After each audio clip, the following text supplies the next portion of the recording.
자, 명지고분에 대해서 설명을 드리겠습니다. 한성백제 3세기에서 4세기에 소환두대도가 나왔어요. 어디? 대산읍 대로리 명지고분에서.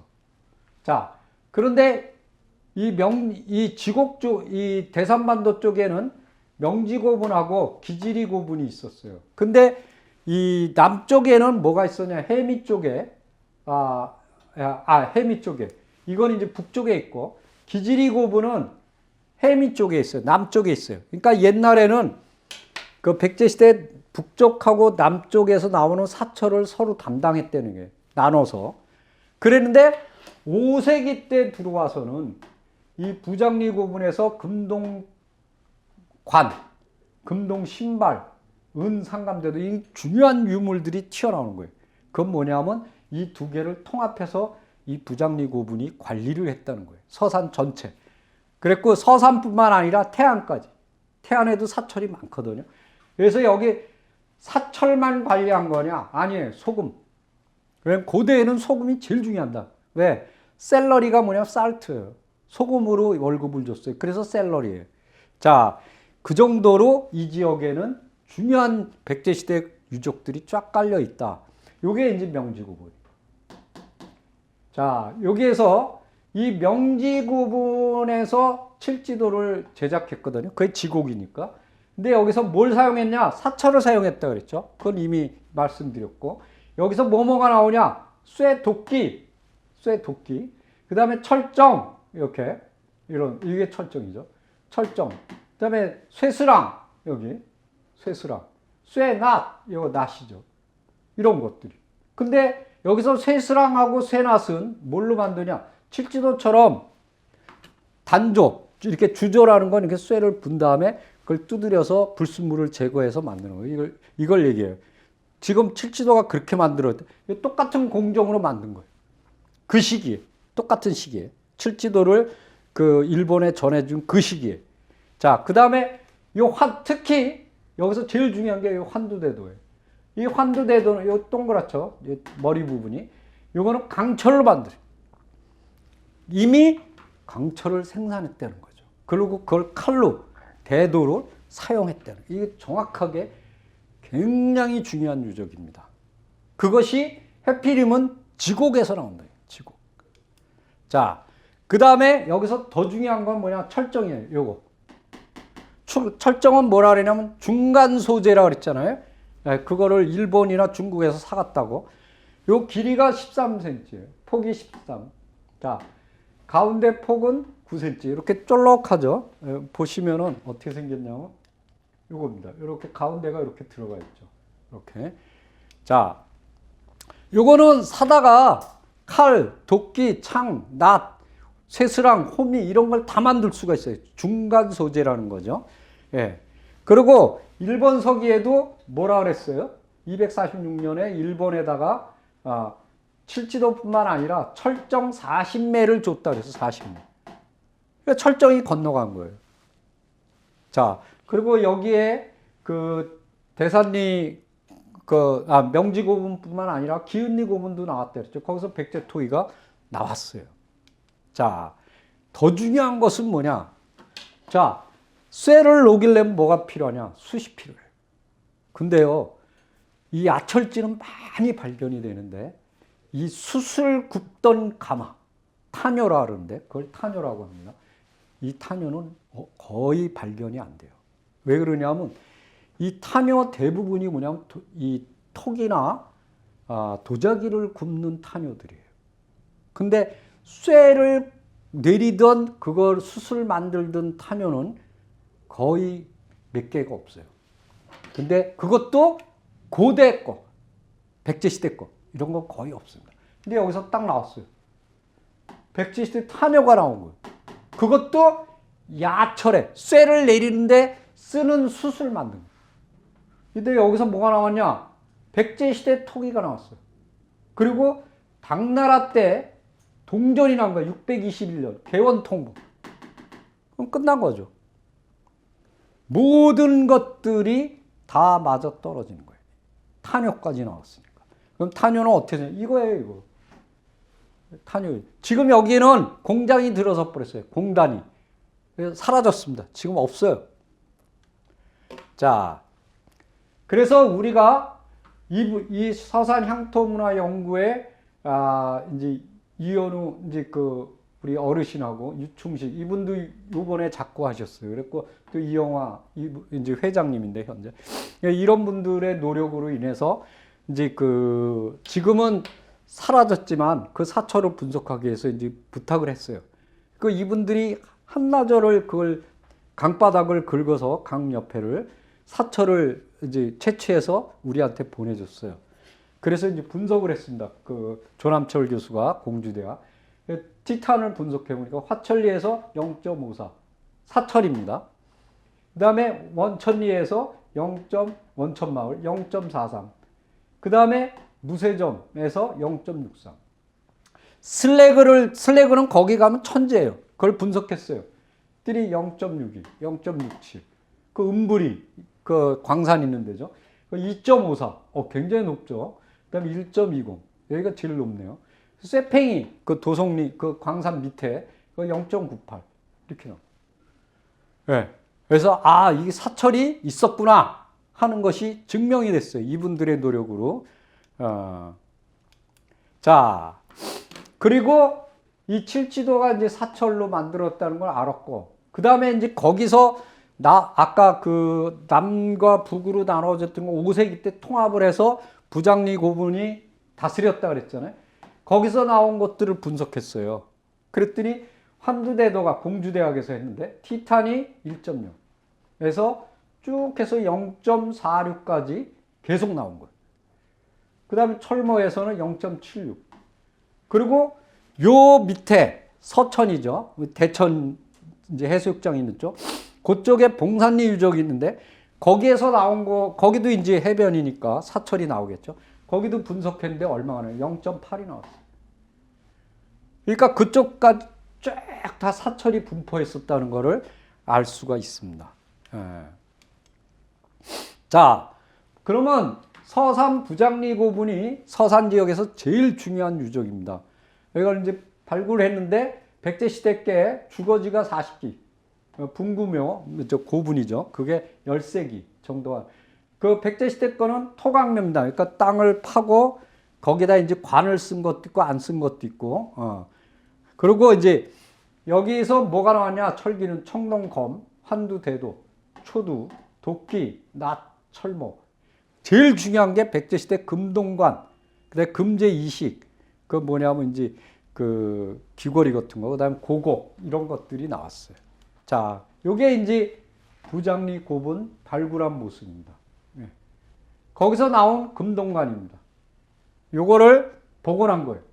멋있죠? 아주 멋있습니다. 그 다음에 거기서 나온 출토품들, 여기 토기도 있고, 요게 이제 환두대도죠. 뭐 이런 목걸이도 있고, 여기 그 중에서 제일 중요한 게 환두대도입니다. 자, 부장리의 저 환두대도를 분석했어요.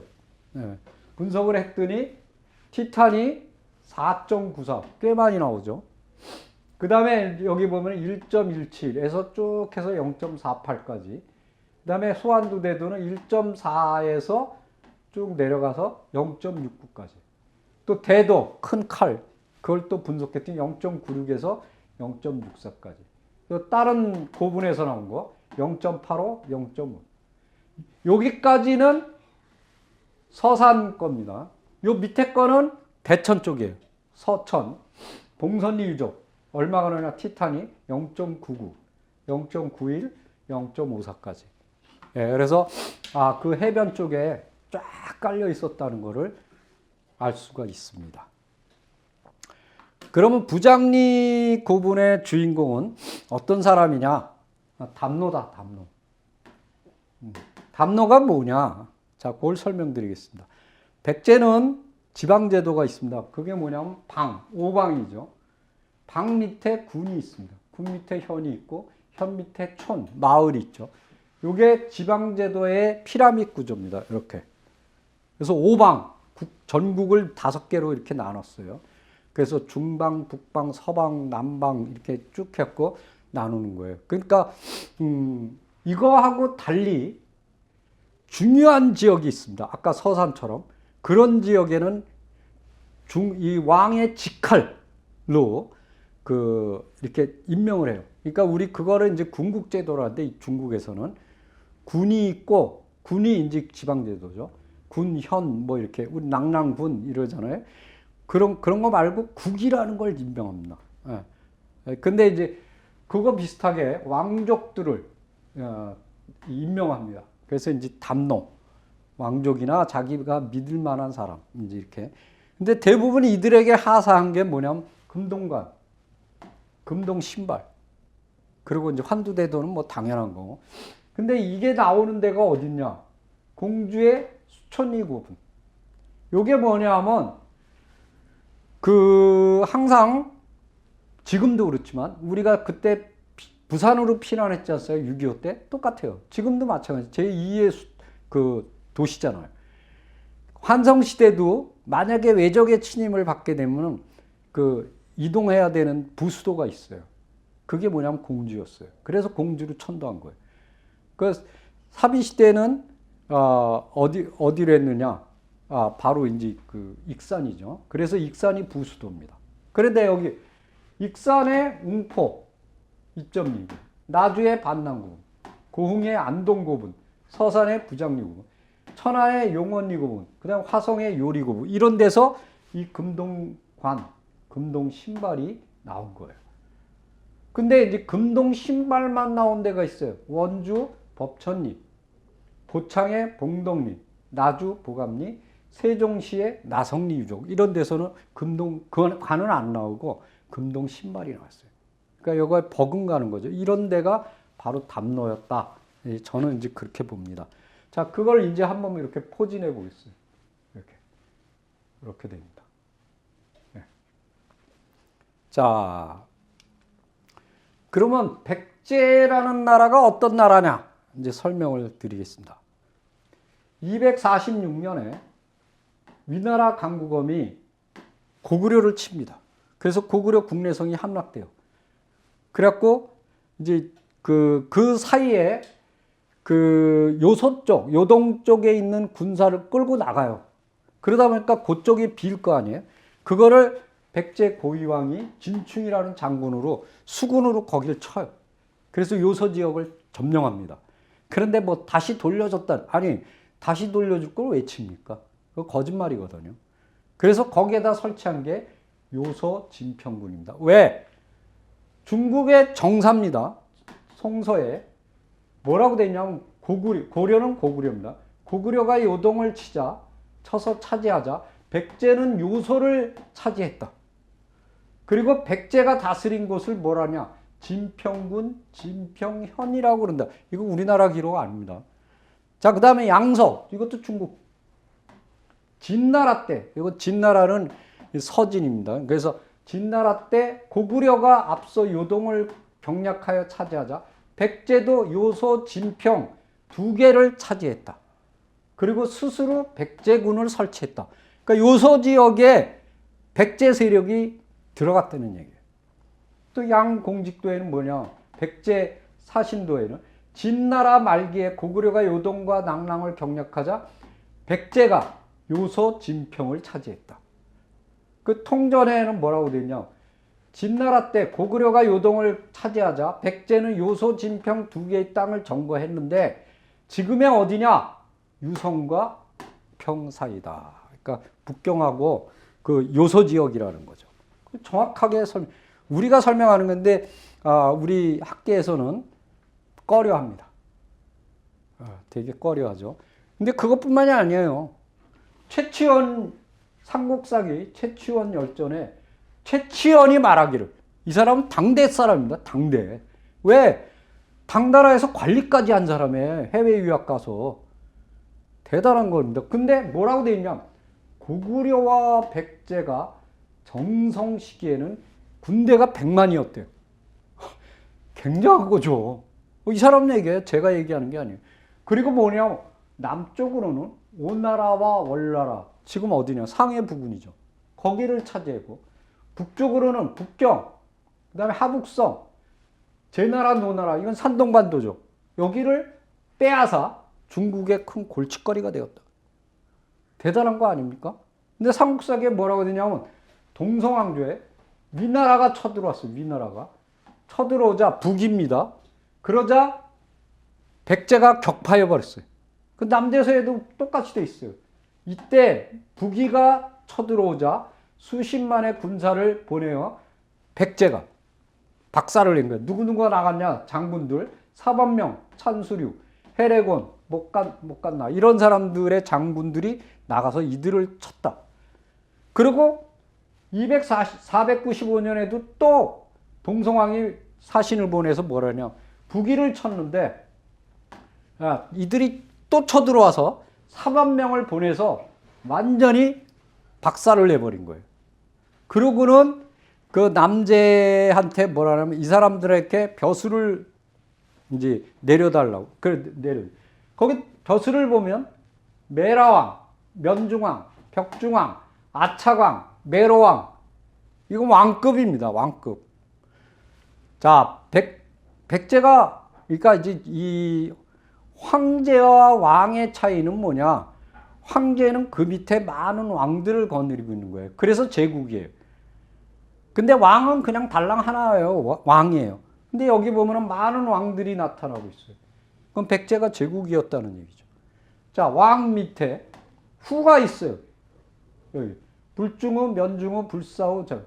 그 밑에 뭐 다른 벼슬들이 또 있고 제일 밑에가 태수예요. 광양태수, 조선태수, 대방태수, 광릉태수, 성향태수, 청하태수, 낙랑태수. 여기 낙랑태수 나오죠. 그런데 이들은 뭐냐? 담노예요, 담노. 담노인데 왕, 후, 장군, 태수 이런 시스템, 이런 피라미드 구조로 이게 뭐냐면 일본으로 치면 막부하고 같은 거예요. 왜 그러냐면 이 사람들은 해외에 있기 때문에 만약에 전쟁이 일어나면은 본국에 있는 백제한테 그 싸워야 됩니까 말아야 됩니까 쳐야 됩니까 말아야 돼 이거를 기다리려면 몇 달이 왔다 갔다 해요. 그러면 그동안에 죽어버리죠. 함락되는 겁니다. 그래서 전권을 주는 거예요. 군사력, 그 다음에 이 행정력 이런 것들을. 그게 뭐냐면 막부 체제죠.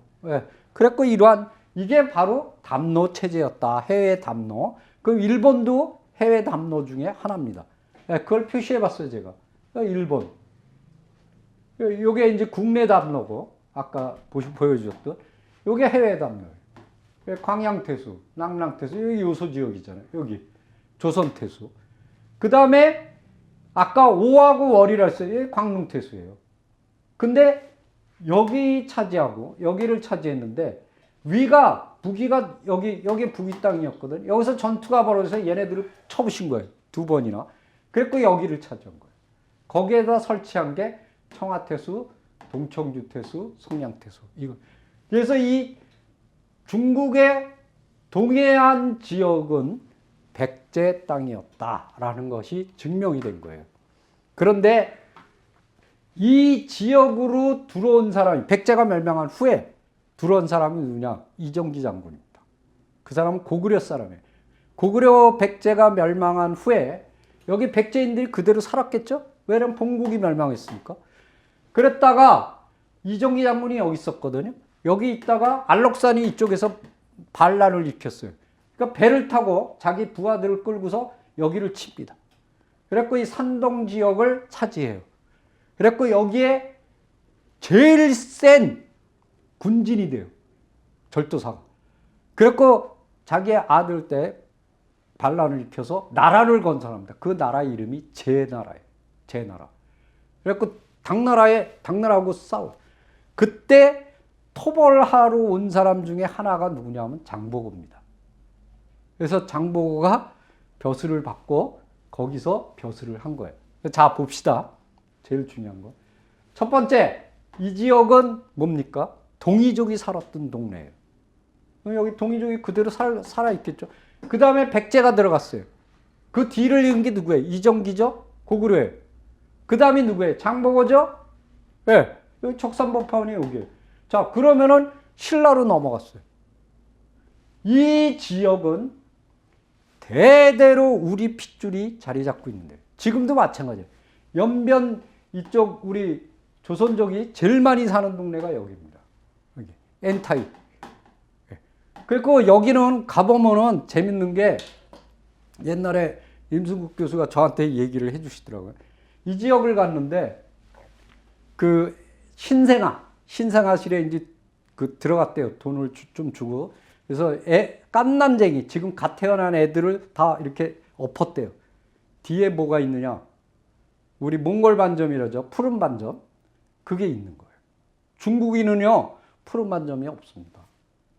근데 10명이 있었는데 10명이 갓난쟁이들이 다 푸른 반점이 있는 거예요. 그건 뭐냐면 여기에 아직도 우리의 핏줄이 남아있다라는 거예요. 굉장히 중요한 얘기입니다. 그래서 백제가 얼마나, 그러니까 이런 거를 다스리려면 뭐가 백그라운드가 됐냐? 수군력이에요. 수군. 해군력이 강하지 않으면. 그러니까 동아시아의 그 해양 강국이었다라는 것을 알 수가 있습니다. 근데 이제 제 친구인 그 윤명철 교수는 이제 고구려 해양사를 했는데, 이제 그분 얘기가 맞습니다. 왜? 후기에 이 광개토대왕이 이 한성을 칠 때, 백제 한성을 칠 때 육군하고 수군을 양동작전을 씁니다. 그래서 이제 한성이 함락되게 되는데, 그게 이제 고구려의 해양력이 엄청나게 이제 강해졌다라는 것을 알 수가 있죠. 더군다나 이제 이쪽으로 웅진으로 천도한 후에 여기 이제 중국으로 이렇게 배를 띄웁니다. 그랬는데 고구려 수군한테 걸려요. 그 정도로 이 경기만 여기를 갖다가 장악했다는 것을 알 수가 있습니다. 그래서 이 백제가 초기에는 해양 강국이었다는 걸 알 수가 있고, 또 그 해양력을 제일 중요한 것은 뭐냐면 겸익이라는 스님입니다. 이 겸익 스님은 지금까지 우리 해초는 다 알아요. 해초 스님이 중국으로 유학을 갔다가 거기서 인도로 해서 실크로드로 해서 와서 중국에서 돌아가셨어요. 우리나라 못 돌아갑니다. 신라로. 근데 겸익 스님은 여기서 보내요. 그리고 파견했고 인도까지 가요. 백제배로 가는 겁니다. 그래서 거기서 유학을 다 끝냈어요. 다시 백제로 돌아와요. 잘 모르더라고요. 그래서 그 정도로 이 백제의 수군력, 즉 해상 능력이 무지하게 강성했다.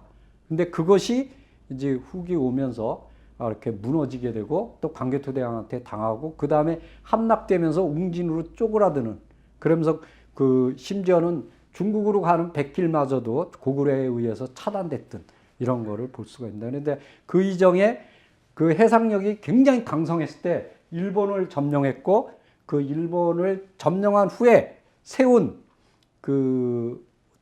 기내 지방, 지금 오사카 지역이죠. 그 지역에 임명했던 일대 천황, 즉 백제계 일대 천황인 응신천황한테 그 칠지도를 내려줬고, 그 칠지도는 사철로 만들었고, 그 사철이 어디서 만들었느냐? 바로 서산시, 그 다음에 지곡, 정확히는 지곡에서 만들어졌다라는 것을 여러분들한테 밝혀드립니다. 자, 수고하셨습니다.